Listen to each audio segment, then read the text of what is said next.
4 நாள் தேடலுக்கு பிறகு இன்று காலை 10:30 மணியளவில் ஷாலாம் சுங்கை கண்டீஸ் ஆற்றில் கண்டுபிடிக்கப்பட்ட தனது தம்பி கே சுரேஷ் உடல் நல்ல நிலையில் காணப்பட்டது என்று அவரின் அண்ணன் தெரிவித்தார்.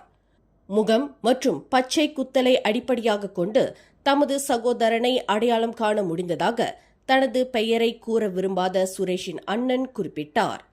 தம்பியின் உடல் ஆற்றோரத்தில் ஒதுங்கி கிடக்கிறது என்று தகவல் கிடைத்தவுடன் போலீசார் அவ்விடத்திற்கு தம்மையும் குடும்ப உறுப்பினர்கள் சிலரையும் அழைத்துச் சென்றதாக அவர் குறிப்பிட்டார்.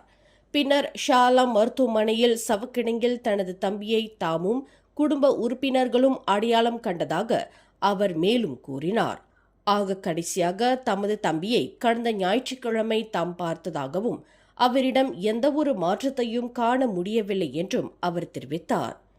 வேலையில் சுறுசுறுப்பு கொண்ட தனது தம்பியின் மறைவு குடும்பத்திற்கு பேரிழப்பாகும் என்று அவர் குறிப்பிட்டார்.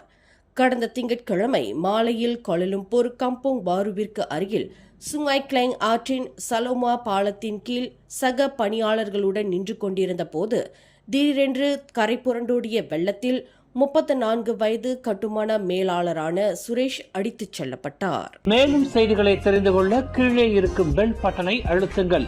உங்கள் மகிழ்ச்சியை வெளிப்படுத்த லைக் மற்றும் ஷேர் செய்யுங்கள். தொடர்ந்து திசைகளோடு இணைந்திருக்க சப்ஸ்கிரைப் செய்யுங்கள்.